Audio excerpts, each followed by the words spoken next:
and welcome. Today I'm joined by my guest Neil Kobold from PayProp. How are you doing, Neil? I'm very well, David.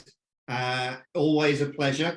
It's always a pleasure to have you. Now, you do give me notes before these things, and I want to give you your full title. You are PayProp UK's Managing Director, extensive experience in the UK property sector. And what fascinated me is that you describe yourself as an active PropTech evangelist. I do. I mean, I think we have to wade through some of these solutions nowadays. Not every PropTech that comes to the market is right for everybody. But I think that PropTech, and we take what the word PropTech was, it was to take a process and streamline it and make it more efficient for the industry. And I think when that is done well, there is nothing more beautiful. And it doesn't matter whether that product is front end, prospecting, dealing with admin, or even if it's just dealing with, employee engagement, just something that is done really, really well. That excites me, that when a product comes out and it can make a process and engagement, somebody's view of our industry better and more streamlined, I think that's what we should be really looking for. Because it has that effect across the board, doesn't it? It raises standards pretty much for everybody. Yeah. And that's why I think PropTech done well. However, on the other side, PropTech done poorly can end up as feeling like we've got the next shiny toy and it not actually fulfilling all of that excitement we had when we brought it on board. So I am an evangelist, but of the good products. And I think that you need to be more selective than you've ever had to be in finding actually those really good products that are right for your business. Well, there's a seamless segue set up if ever I've seen one. Talking of good products, let us now turn to PayProp. We've got some really interesting sort of talking points today. But there's a sense out there, Neil, that the changes with banks, and it's been well documented that agents have found themselves after many years of just operating client accounts regularly as they would do. Nobody's saying that anything untoward has happened. The banks have simply en masse changed their attitude to the way that they see agency as a potential risk. It's not regulated, so there's no real guarantees out there. We do have things like CMP, which have been brought in, but again, you will only get CMP if you've got a client account that can be signed off properly, and the banks are not giving those out anymore necessarily to everyone that walks through the door. However, there are solutions out there. And amazingly, I mean, I've seen you guys everywhere, and I keep my ear very close to that PropTech ground. And the statistics sort of speak for themselves. You've got some fantastic results there in terms of the amount of people that are using PayProp and trusting you guys to literally process thousands of property accounts every single day. Did you see this coming, or is this the perfect storm?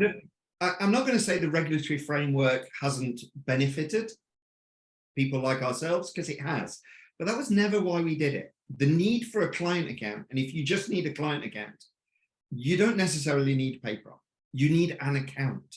And actually, if all you're looking for is an account, we've helped people and signpost people to banks that are still helping them get an account. What we're about is that account then having all of that automation, as we talk about that PropTech, that taking that service to the next level, but also answering questions around compliance and the service that you offer to your customers. So there's all of that we kind of put with it. So we're not just a client account. However, the removal of the client account has caused a lot of people to say, okay, if I'm going to get a new client account, is there something I can get out that actually improves the service? And that's where we have benefited.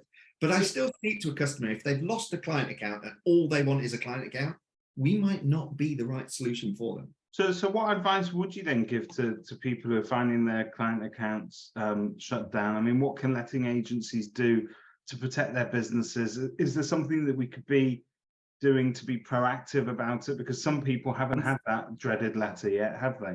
No, and this is not going to make people feel any better, but unfortunately, it is not something that as an agency, it is typically within our control. What you need to do is make sure that you have very robust procedures around your due diligence, around how you handle client money, not just to the level of what AML may or may not require to you, but thinking of it from a bank's point of view. This all stems back from still pre-Brexit part of EU, and we started to see AML legislation coming stronger and more frequent. And one of them actually said that undesignated client accounts shouldn't be with a non-regulated entity. And that's where this risk now comes from, because we're not regulated. There's no way for us to be regulated. I met with HMRC recently, and they've got people who don't need to be regulated trying to register with them just so they can say we have an overriding legislation. And that's causing bottlenecks. But ultimately, what the banks are wanting you to do is evidence that you can operate as a regulated entity. Unfortunately, for a lot of smaller agencies, 100 to 200 properties under management, to take that burden also doesn't, the burden to operate as a regulated entity, there are operate 200 accounts, there are costs associated with that as well, just in terms of the annual audit that you'll need to go through. I mean, look, there's every sense there that agents should be doing an audit anyway, but if you need an official audit for official purposes, it comes with a bit of a bonus, doesn't it? Yeah. And the fact at the moment is we haven't got any banks saying that they're doing this. So the statement from banks and from approaching UK finance is that there is no overriding shutting of client accounts. However, our experience is different. And it differs then from branch to branch, even within. And you don't know what questions are being asked. Is it they've got to lower their risk profile and we're easy targets? There's many speculations that people have had. All we know is current legislation makes it difficult for an estate agent to hold an undesignated client account. We're no different. It's not a case that suddenly PayProp was there and our relationship with the bank that we can have the client account. We have that same burden, but because we have so much and we've kind of aggregated, it makes sense for us to follow that regulatory framework on behalf of our customers. And that's really it. It's no, magic wand that it doesn't apply to us. It's applying to everybody. It's just how we navigate it. And it's one of the reasons why I think ROPA was first so welcomed, because that regulation of property agents would have taken that headache away. Unfortunately, as we've seen, that's gone into the long grass. And the things that we're seeing with the rental reform bill are more that piecemeal adjustment rather than the overall legislation that would have helped with this issue. Well, we're going to return to that in a little bit, but I mean, if we're talking about piecemeal sort of moves that are being made just incrementally to alter the way that we work, one of the things that has hit the headlines recently is the government's Housing Loss Prevention Advice Service. That's a catchy acronym waiting to happen right there. But they're going to provide legal advice to anyone facing eviction, not just those tenants who qualify for legal aid, which is slightly different to the status quo hitherto. This, some might interpret as being yet another step that makes life difficult or unpalatable for landlords. You guys are at the sort of business end of where it counts for landlords, getting the payments into their accounts. What's your view on this? Well, look, the cynic in me could say that this is to coincide with the changes that we can see happening on the rental reform, because there has been some arguments there that it is going to be difficult for a tenant to navigate these changes as well as a landlord. That actually understanding what the different sections will mean, the changing of it and how that will affect them during an eviction. There has also been some claims from some of the lobbying groups on behalf of tenants that some of the things don't have any teeth because tenants won't understand their legal framework. So say a landlord uses a section 1 or 1A to get the property back, there's a certain length of time before they can go back in the property. But once the tenant's out, who's going to monitor that? There's a view that this housing loss prevention could make people second guess misusing some of those. I think it is probably got some benefit to it, but it depends if it is used well, or unfortunately we've seen previously, sometimes we've seen some of these things misused. If it is used to make sure that tenants understand their rights and the process they're going through and help them to adhere to that, I'm all for that. If, however, it is used to elongate eviction processes and inform tenants of the ways that they can make a process longer or more costly to a landlord, then that should be something that we really make sure doesn't happen. Because we've already got a perfect storm within the courts and the change and the removal of Section 21. And this is about making it right for both parties. Landlords should also have a way to get their property back when something is wrong.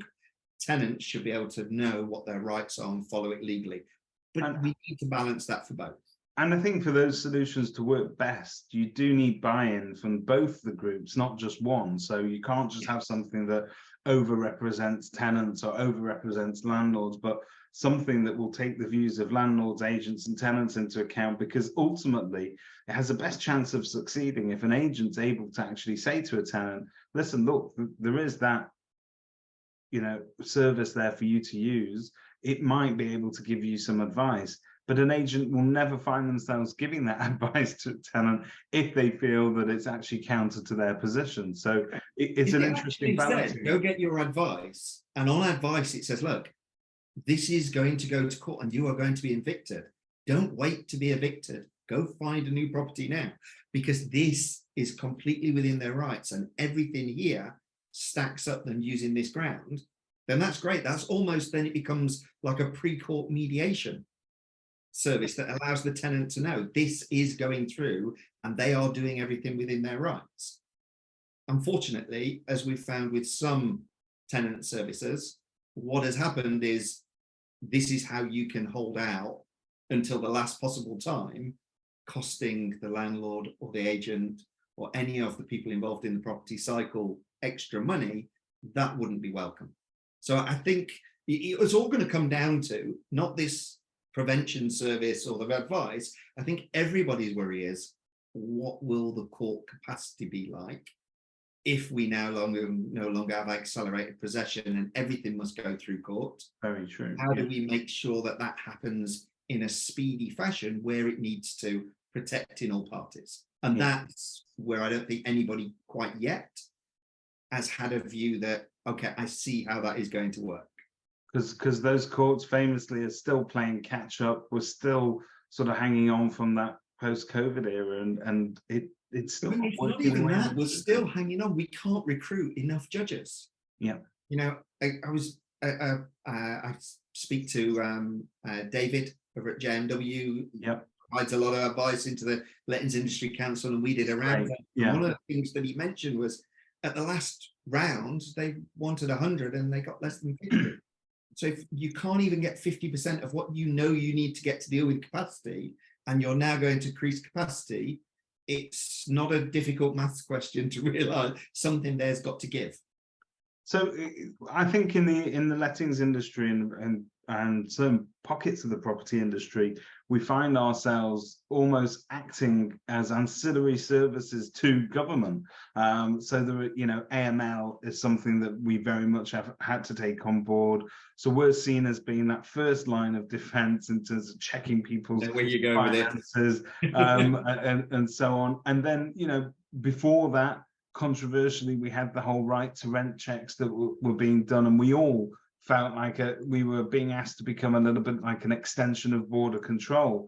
And you know, these things are not to be ignored. The government promises massive fines for letting agents and landlords who knowingly rent to unauthorized immigrants. The question with this being so politicized at the moment is it really the industry's job to check a person's right to rent? Is that something that we should be doing? We've been forced to do it, but is that not right? So I think, and I've always felt this, there are certain things that actually benefit our industry. And the more we are made to be the compliance checkers, then the more a landlord needs a professional agent who can make sure that that is done well, navigates the legal guidelines, and makes sure that no fines are incurred. That I understand. However, we cannot then be the person that checks if the documentation is legitimate and become, as you say, de facto border control for trying to figure out whether that license or that visa has been forged.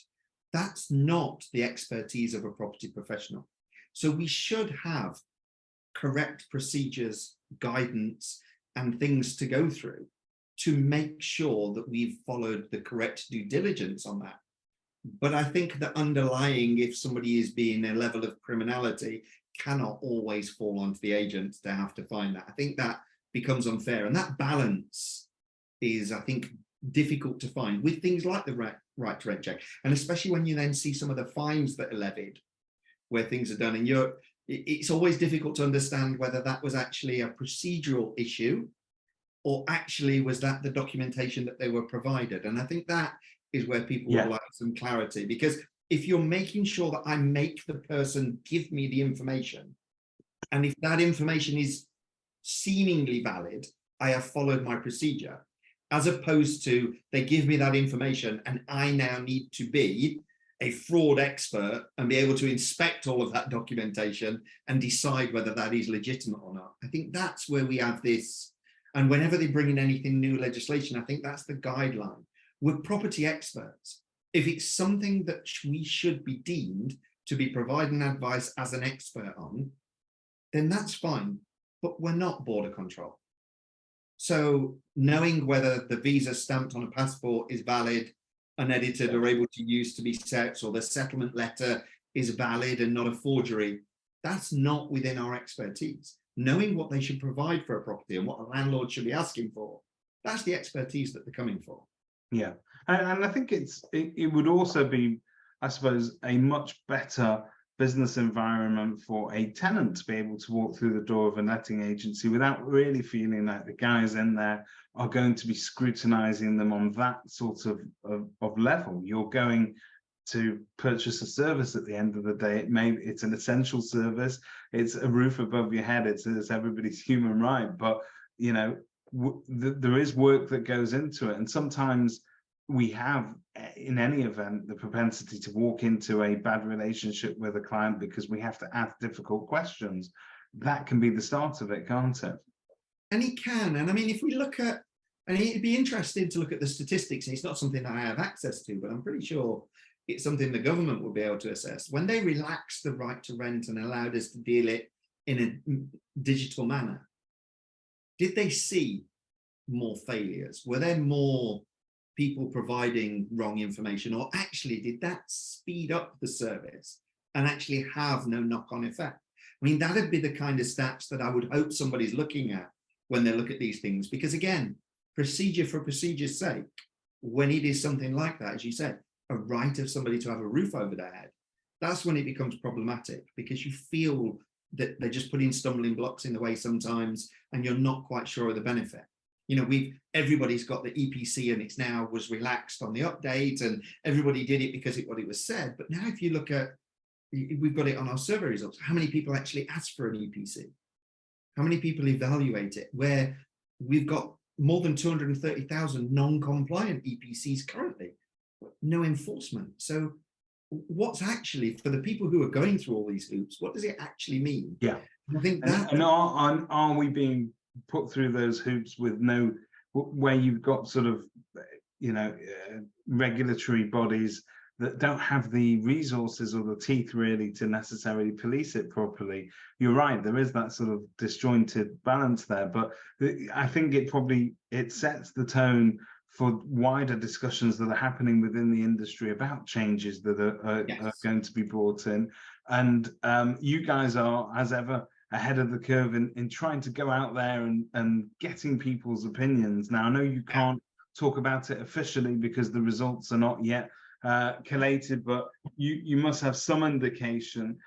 You had a survey where people could have their say about the latest renters reform bill and the changes that were being rumored to be coming into force. How's the take-up been? Have you had much? Oh yeah, we've had a phenomenal response, and just over half were actually from PayProp users. The rest have actually come from the industry. So we didn't want it just to be the people who use PayProp and so talk about compliance or even the money handling side of it, having already got our solution. We wanted it to be a wider industry. It's no shock that I think overall regarding the Renters Reform Bill, the underlying views are quite negative. There's a lot of sentiment out there that it's yet another reason for landlords to exit the market in an already difficult time where we've not seen it. There's a lot of people wondering about costs. I mean, only just a lot of businesses found their way from the tenant fee ban because it needed them to change their business and get a new model. It now sees something else, because I mean, if you're charging a fee for a certain period of time, but the tenancy no longer has a time frame, could be as little as 2 months, it's going to involve us as an industry, again, going through a change, and that'll have a cost. So there's a lot of people worried about that cost. And then I think one of the other overriding sentiments is this the end? And I think that is the worry that kind of sits there, that we seem to be a death of 1,000 cuts, that it's this change, then this change. And that's almost why I think a lot of people would like the regulation, because it would put it under one umbrella. It would give us one kind of legislation to kind of sit to, but also it would put everybody on an even, because you've got people who fully adopt every single thing that comes through. But as we experience by the people that we go out and talk with, not everybody necessarily from criminality, just through understanding of the legislation, has adopted it in the way it's supposed to be. And I think that's where our industry doesn't always get painted in a good light, because not necessarily because of the criminality, which does get the post, does get all of the press because it's sensationalism. But then there's the ones where it's, I didn't realize. And I think that's what we need to kind of help and get rid of. And that's what we hope with this survey. And I think there is a lot of that I didn't realize, but I didn't realize that the private rented sector is so important to making sure. I mean, it's such a big piece of that pie, isn't it? When you look at housing provision generally, the public sector or social housing can only do so much. And you know, it's well documented about how stretched they are in terms of resources. The government haven't made the PRS now, and for the last few years, has been more than both social and council combined. So it became the second biggest tenure ownership. The PRS then became the second. So I mean, it is huge into the economy. And there's a whole generation of people now that actually renting is their choice. Yep. It gives them flexibility to live where they need to live, where they want to live. I think that's probably a big change. And I think that, you know, if you do get governments who do appreciate that, and they appreciate that it does make up such a big, significant proportion of the income that they then in turn receive as well, in terms of tax receipts and everything else. But most importantly, their obligations to the public to make sure that there is enough housing for the next generation. We've got to hopefully get to a point where the private rented sector is regarded a little bit more highly, and the results of surveys such as the one that you've just done become entirely more relevant to those discussions. Yeah, and I mean, do you know, actually within government, I will give them their credit, because we've done a lot of lobbying and talking. The private rented sector isn't as vilified within the government as it seems to be within the public press. I think the press and the sensationalism of the stories has a lot. A good headline takes precedence over everything else. Absolutely. And so if you're only ever hearing about the bad stories and you are a tenant, then it is easy to believe that everybody who provides a service to a tenant is of the same ilk. The government doesn't view it that way.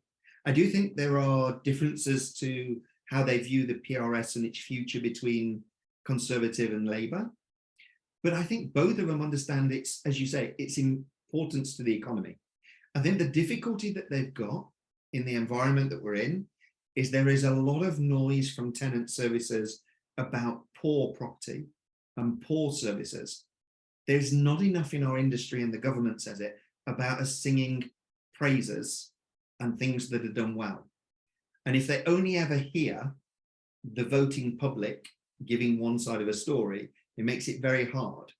You know, we talk about this industry and the fact that the Section 24 was one of the biggest killers to the landlord industry. And we have lots of landlords, but a petition went out to get it reviewed, and it couldn't even reach 100,000 signatures to get it reviewed by Parliament, because we're often quiet as an industry. And that's the reason we want to put the survey out and the reason that we lobby, we need to make sure that that good voice is heard. So it's not just the bad voice from the press or the tenant groups as the only thing that they hear. I'm not saying the tenant groups, the stories that they're saying are not valid. They're not making these up. They have bad experiences, and it's not for them to go and say the good experiences, but it is for us as an industry. We should be shouting out the good agents, the good landlords, the good suppliers. Great. Make sure there's enough of a noise. We should definitely make noise, because we're certainly capable of doing it, you know, when we want to. We are marketing experts, each one of us, because that's what we have to do for a living. So getting a message out there shouldn't be too difficult for a group of people who are also quite well connected within their own communities. And I think it's about getting that out, into that discussion out into the wider public sense, but making it relevant for members of the public, making them understand why it's important to them, not just to us because it's a source of income to us, and not just to landlords who are sometimes vilified, but really, you know, it matters for their children, their grandchildren. In terms of the future, it is harder to get onto the home ownership ladder. Yeah. So we know that, and it's not going to get any easier. We know that rents are rising, so those costs are also rising, but we know that rental takes a lot of that strain out of the entire system. So I think people getting behind it, very interesting, and something we need to get that message out there. So wholeheartedly agree with you. We've talked about some very cerebral and lofty concepts today, and I'm going to bring us crash right back down to, we're talking to each other in the middle of August. It is peak holiday season, or as I like to call it, PayProp season, and I'm going to tell you why. One of the agents that I spoke to when I was talking about getting a testimonial for PayProp, they told me that they could not go on holiday previously because their rent runs were something that needed at least 2 people in their office to be doing, but it took so much of their time. There were separate elements to it. They couldn't do it all in one go, so they used to do it piecemeal.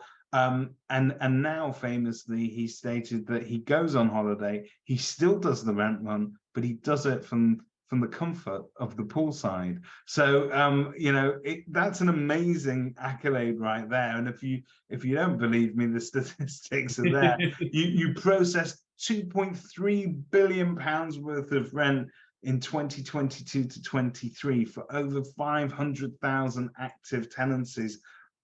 We're not talking about something that's been slightly tested. You've been put through your paces. How do you feel when you hear that kind of feedback? You know, I love it. I've been with the company for years, and that is the biggest thing that I know, that pound for pound, it is still the best thing an agent can do, is to take PayProp on. And actually, the amount of people that then come and say it's transformed our business, that is what I do it for. Because I was an agent, and I was an archaic agent. I mean, I started for a lot of the wrong reasons, as I tell people. And when I did it, I was books. You know, my purchase and my sales ledger, they went everywhere with me. And when I first had my Rolodex of contacts, they were on a rollout with the corners cut off so I could get to the hot candidates quickly. The idea of a computer never even entered.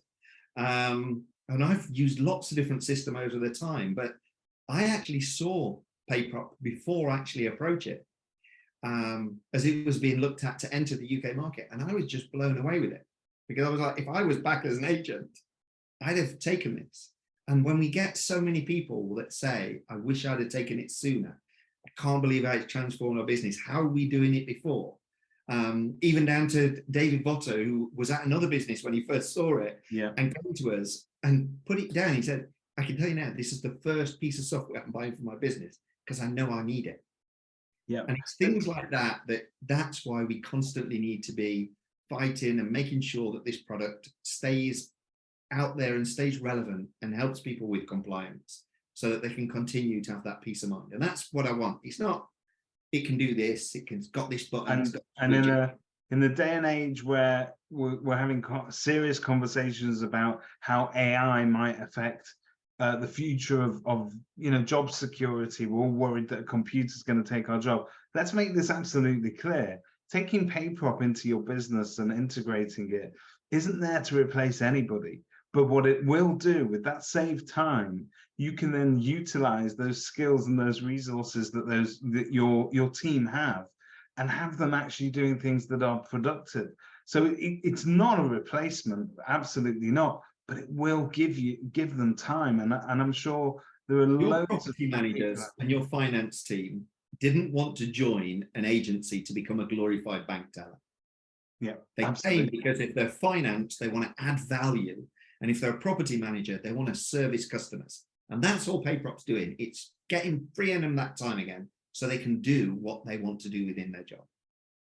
Superb. And on that wonderful note, Neil, I'm going to wish you a pleasant summer and thank you very much for your time.